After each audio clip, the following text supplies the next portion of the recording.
Hello, I'm Dr. Harriet Fraad. And I'm Julianna Forlano here with our podcast, Capitalism Hits Home. This is a show about the intersections of class, race, gender, and every aspect of our personal lives that shapes each other in the reality we're experiencing now. We aim to educate, activate, and even alleviate some of the burdens we all experience living in a capitalist USA. We hope that this program will serve you well. It's brought to you by Democracy at Work. Our main topic today will be the death throes, we certainly hope, of the toxic masculinity that brings us Trump and the white militia groups. Ooh, get ready for a good show. Yeah. We'll also be getting to the headlines in a moment, but right now we thought we'd do what we always do on the podcast, is briefly share with you how capitalism has hit us at home personally since last week. Harriet, first of all, it's very good to see you on such a tremendous day. It's election day as we're in the United States as we're recording this, and so we still don't know what's going on in terms of the election, but what we do know is that it looks like these militia groups are going to, be throwing their weight around and trying to scare people. We'll talk about that at the end of the show. But anyway, you are a sight for sore eyes. I'm happy to be here with you today. Same here. And happy to share some good news before we start on this white militia groups problem, which is the good news is that 100 million people have voted early. And so that whatever intimidation they hope to make, they won't be available to that 100 million people. Anyway, Yes. why don't you tell me your story of how it got to you this week? Okay, so this week I have an 18-year-old cat, and we're starting to make end-of-life decisions, the most compassionate possible end-of-life decisions. I'm very sad about it. And so I started making phone calls because I think the best possible thing we can do is euthanasia before she gets too ill and suffers too much. So I was starting to kind of reach out, make plans, and I would like someone to come to the home and do it because I just think that's the nicest possible way for the cat. As it turns out, it costs $500 to have someone come to the house and put your cat to sleep. Oh my God. And that doesn't even count the removal of the body if you're not going to bury it in your yard, and I can't do that because of where I live. I was shocked at the price. And then when you call the vet, it's $80 here where I live to have the cat put to sleep, which seems reasonable, but you have to obviously take the cat in and they have to do some stuff before they'll do it. And it's not the most humane way to treat an animal. And that just kind of struck me that we don't, capitalism just doesn't base its priorities on what's the most compassionate thing. It bases its priorities on, people who have money can afford to have the best and most compassionate, humane way of life, way of dealing with things, and everybody else has to get catheterized before they can be put to sleep in an unusual environment. Not to mention, under COVID, many vets don't let you go in with your pet. So you just hand off your beloved 18-year companion to some stranger and hope it goes well and she's not hurt. I did find my vet will let one person in. So although I'm not looking forward to that, I want to do the best thing for her. But it really struck me how we're not a society of compassion, and it's practically impossible to be that way under the capitalistic system. I have a related story. I was walking down 6th Avenue in New York City, and the man in front of me was coughing and sneezing and then blowing snot shots on the sidewalk. Oh, Needless to say, he was maskless. And walked across the street because I didn't want to be in the snot trail of whatever it was, whatever COVID he was spreading. But it occurred to me that people in the United States have been taught that the government and whatever regulation the government imposes or is discussed is the enemy. And corporations aren't the enemy. That's been a very successful trick of capitalist America, to blame the government. So Mario Cuomo, who's actually good on this issue, who tells everyone to mask, is part of the enemy. And this maskless snot shooter could walk down the street confidently, spreading whatever he had, which may be COVID. And the idea of that rampant individualism of capitalism, that it's not the Pharaoh built the pyramids. It wasn't all those slaves who dragged the heavy blocks of stone, as Brecht has in his poem, A Worker Reads History. It's the individual. And here's this individual walking around spreading disease and feeling quite fine about it, because after all, government edicts, like you have to wear a mask, are highly suspect. So that was my Yes, this Andrew week's Cuomo, experience. Governor Andrew Cuomo has been good about that. I don't, This the is issue. veterinarian thing, not to take it back to that, but over the years, veterinarianism was like, oh, I love animals. Let me go into it. And now they go to sales conferences to upsell you. And they don't tell you how much things cost, so that when you walk in, you're like a sitting duck unless you ask, how much does this cost? How much does that cost? And then they say, oh, she refused treatment for this thing. Well, no, I didn't refuse treatment. I don't have $1 billion. Do you think you could cut? I've done this with vets, not the one I have now, but do you think you could lower the price because this cat is going to suffer if you can't do that? And sometimes they do, but rarely do they. Also, when you're intelligent with this cat business, when you're intelligent and you actually go in and say, the cat's had a urinary tract infection before, that's the only test I want. And they're like, no, you have to have these. We recommend this. This is what you recommend. You start questioning yourself, your own knowledge, and then you walk out of the door $400 cheaper or poorer than you were when you got in there.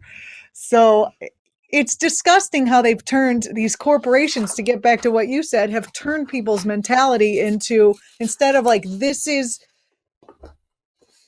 a place where you care, to this is a place where you fleece people out of as much as you can, because you know the people care about their animals, about their loved ones, etc. It's I gross. guess I had more to say than that. I was just mad. Yes, I certainly understand. And in terms of the news stories that have struck us or Let's have move to the stricken news. us, Good idea.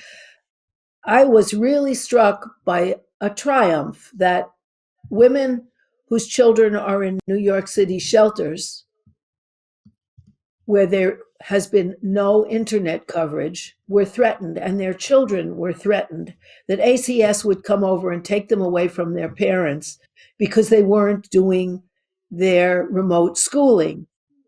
And so that they banded together, the women mothers at the shelter, and got publicity about this. And now the city is putting internet into the shelters, because these women were blamed because their children weren't doing remote learning on the internet. When they're homeless and they're actually in shelters, of course, it doesn't even apply to the homeless living on the street or in the caves in Central Park, but in the shelters, they don't have the internet, so their children couldn't learn. Sort of adding insult to injury. It's your same story about the vet. If you don't have the money for internet, your kid doesn't learn because the money affords learning. And if you're in the shelter system, your kid didn't learn until women made a huge fuss and got in the news. And now de Blasio is putting internet into the shelters. What was the story that struck you most? Yeah, that's a really interesting story, Harriet. Thanks for bringing that to everyone's attention. The thing that caught me today, which I thought was actually It's kind of a good news story. So, four Oh, Democratic good. lawmakers introduced a bill last week aimed at reducing violence against people with mental illnesses by supporting the creation of special units that would be dispatched instead of police to respond to mental health crises.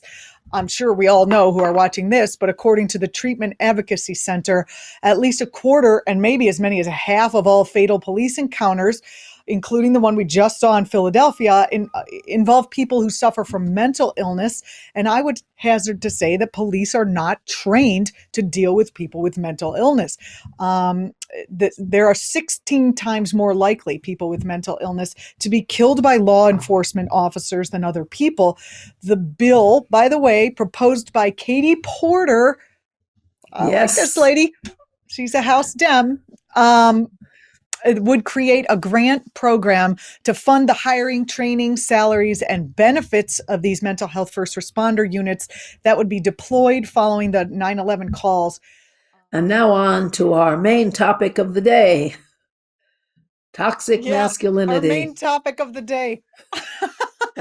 Yeah. Well, first, I think we ought to define what we mean by toxic masculinity. What we mean is Wait. the view. First, let's Harriet, I want to talk about why we brought this up. Okay. Oh, So great. Let's do that first. I've been covering at ACT TV, kind of what's been where I work, what's been happening with these militia groups. Now, y'all who are watching have probably you've just lived through 4 years of a Trump administration, and God knows what is happening right now as you're watching this with these militia groups.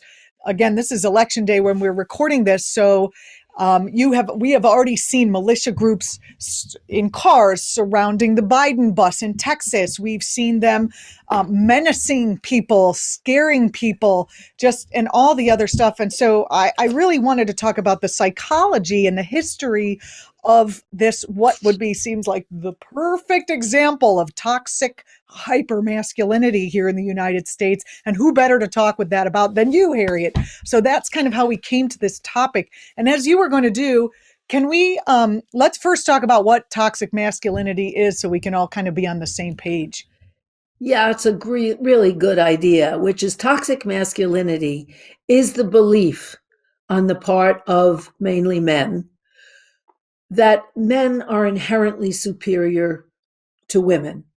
And of course, white men are superior to black men too, but it's a sense of superiority that your genes as a black or white man in toxic masculinity make you more intelligent, make you more worth hearing, make you worth taking seriously, whereas women are not to be taken seriously. That women are there for sex, decoration, comfort, and a whole bunch of other things that shouldn't be paid. Like the incels are part of toxic masculinity who feel women owe them sexuality because they want to have sex with women, and women should have nothing much to say about it. That Oh, there is a Harriet, how sense many of of the us have actually superior white male. internalized those messages? Well, I think a lot of us have, and a lot of women who defer, a lot of women who, from a glance at men, are quiet, a lot of men who talk over women at meetings, who disregard what they say, who attribute women's opinions that are intelligent to men instead of the women who articulated Oh, them. happens to Yeah, me all the time. Happens all the time. It's so frustrating. You say something, and then a man has to go in a big circle, and then he says the same thing, and then he says, yeah, this is my great idea. And I'm like, well, I said that at the beginning of the meeting. Just move aside and hear what I had to say. We could have all saved 45 minutes. It's just, that's right. it's exhausting. There's a word for it, which is mansplaining, and it's sort of parallel to the word manspreading, where a man sits on the subway, spreads his legs way out, and takes 3 seats because he feels entitled. After all, he's a man. We as women learn to keep our legs together for obvious reasons. But he's there manspreading. It's intellectual manspreading. That's related to the toxic masculinity that means that only males are worth listening to.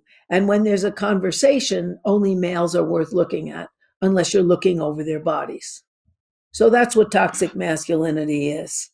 Mm, And mm. we in the United States now are at a point where we can see that in the militia groups. What were you You said about to that when say? we were first putting this together, this idea that that we're in a very hopeful title to this. We're in the death throes of this hyper toxic masculinity. Can you talk about the history that has built up to what we're seeing now with these militia groups and the toxic masculinity that is part of it? And then we can talk about how they're going buck wild because they're just about to be irrelevant, hopefully, if we're lucky. Yes, hopefully.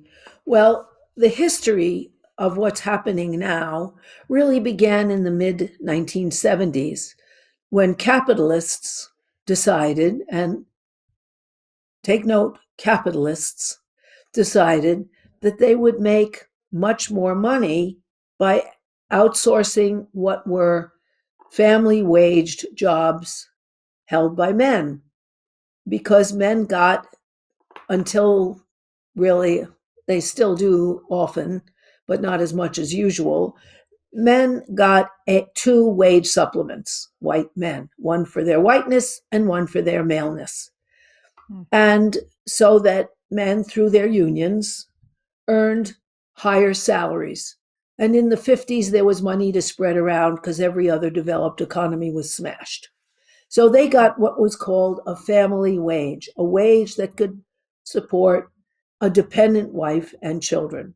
And so these men got used to a full time servant who was home providing cooked food, cleanliness, order, childcare, sexual services, social connections with others and their families. And then what happened as the capitalists, with the aid of their international communication system and computers, outsourced their jobs to places that where people got very low pay. Highest pay was in China, $3.50 an hour, and where there are scant labor protections and very scant ecological protection. So they made an enormous bundle of money, which they took back and bought our political representatives, many of them. And males were suddenly demoted from their position of feudal lord of their manor, with the wife working full time and having very few options to leave because she made 59 cents on the dollar in the 60s. And then there were the children, and there were no battered women's shelters and rape crisis centers, etc. What happened was women poured into the labor force. So white women had to join their black sisters who always had to work because their men didn't get a family wage. And then they didn't want to come home and do a second shift of housework. And so tensions erupted and women left, to the point where now 70% of divorces are initiated by women. And it's women who refuse to get married. The old story about the man being dragged to the altar, that was there in all sorts of songs, now is much more represented by the Dixie Chicks song, was when they start talking about how I look good in white, I hit the road, right? That, Nice. it's women who are refusing this because they're being asked to do two jobs. Right, One taking care, well, five jobs at home and then another one outside of work. And so they're right. not opting for it. And these men want to be served and they're not. And they're very angry. And they Yeah, don't and want it's to see the future, which is men and women together, that they're just well, people. That's a big demotion for them, being it's people. not just that. It's the as you've said that the right wing, the right fueled huge money from the outsourcing and computerizing of these people's jobs. Um, they purchased our media. Do you want to talk about what happened on that front? Yes, well, with the vast billions that they made overseas in the best democracy money can buy, i.e., the USA, they came home and bought so many of our representatives. And so that the laws were changed and the ideology was changed.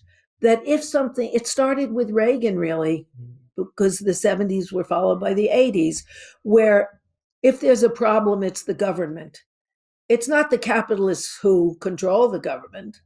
It's not the capitalist who decides to export your job and pay you a lower wage and push your wife into the labor force and pay her an even lower wage and allow refugees who will work for even lower wages and um, change the laws so women can join men and they both can earn a less good living than they had before. It's not the capitalists, it's the government, and hatred was projected onto the government.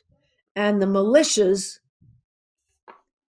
were joined together to fight for this toxic masculine privilege. And Trump has given them a huge inspiration, Mr. Pussy Grabber President. He's a friggin' rapist. He's a rapist. I mean, with accused 26 several counts. times. You think one of those is probably, an accurate accusal. Exactly. He has 26 accusations of sexual assault and rape. And so that he is a confirmed, proud pussy grabber and also denigrator of women across the board. And so that they can, and he gave the Proud Boys a lot of encouragement. So we have the last throes of basically an economically and socially untenable position. The jobs that required aggression have been replaced in our economy as social services by jobs that require cooperation, caring for people, lifting heavy things. How about we go back to the vet story where that veterinarian actually cares for the animals, and that is what I think men would have no jobs because women would. I don't know. Exactly. The toxic masculinity men. I don't want to label men, women, because toxic masculinity, as I learned from going to a very expensive school, can actually, as I said at the beginning of the show, be internalized and then played out by women as well. So it's more of an ideology than it is have to do with the gender that you are in. I've seen some women in the not the Proud Boys, but in these white nationalist groups. It's blows my ever loving mind to see women in these groups. Well, I think the deal was, and they want to hold on to it, that they could be supported in their households full time as servants for men. And they don't want to have a double shift. And they don't see that they don't have to. We could restructure society. And so they want to go back to that. And they had a certain protection in giving up their authority. The biggest denomination of churches right now, of Catholic churches, and are one thing, but the biggest are the Southern Baptists, and their convention on men and women requires that women are subordinate. So women can't be bosses of men outside the home or inside. So that religion reinforces that, and evangelical communities reinforce that. And so some women feel to be good Christians, they have to be subordinate to men. There are a lot of forces that fuel these toxic masculinist views, which are economically outmoded, socially outmoded, and frankly, pathetic. They come from an insecure manhood that has to carry guns, which are penis extenders often for these guys. And throw their weight around. Right. And they're the ones who throw you in your locker, who grab women, and who are hopefully a group that will go down in the annals of history, not the annals. Get them in the annals. That's where I want exactly. That to be. I do think I'm looking forward. We have the squad. We have very powerful Alexandria Ocasio-Cortez, Rashida Tlaib. We have people who are speaking truth to power, and those truths are resonating with many people across the board, no matter how much Fox is trying to denigrate them. And we saw that episode where AOC was called a bitch, I think, by some guy some senator. I mean, he would never do that to a guy. It's just absolutely disgusting. So it's interesting to watch this idea of toxic masculinity it's kind of terrifying, honestly, to watch the toxic masculinity being played out around this election, because no one's really talking about that, though. We talk about white supremacist groups, but we're not really talking about a lot of women haters in those groups. I've never even heard the groups, these Proud Boys and all that, being called women haters. They're only called white supremacists. Can you speak to that? Any thoughts about how that is? I don't think. I guess they got to go home and have sex with somebody. They don't want to not or grab someone and rape her, whatever. But part of it is you don't notice many women in these, or any women in these white militias. They're all men, because real men are not the kind of pussies that wear masks, and protect life and protect. Although they wear masks so that you don't see them and so that they can keep their jobs. I was commenting about this. We had a photo from, I was talking to David Nywert. He is from the ACLU and he follows these white nationalist groups. He was the first one to talk about the rise of fascism, and then he didn't want to say I told you so, but he told us so. Anyway, there was photos of these people. I think it was on Axios or one of those websites. They've got a white mask. It's not a COVID mask, though. It has a nice hole right here so they could shout obscenities and get you sick. And they're wearing head covering. I mean, they're basically wearing a Klansman outfit. Exactly. To this day.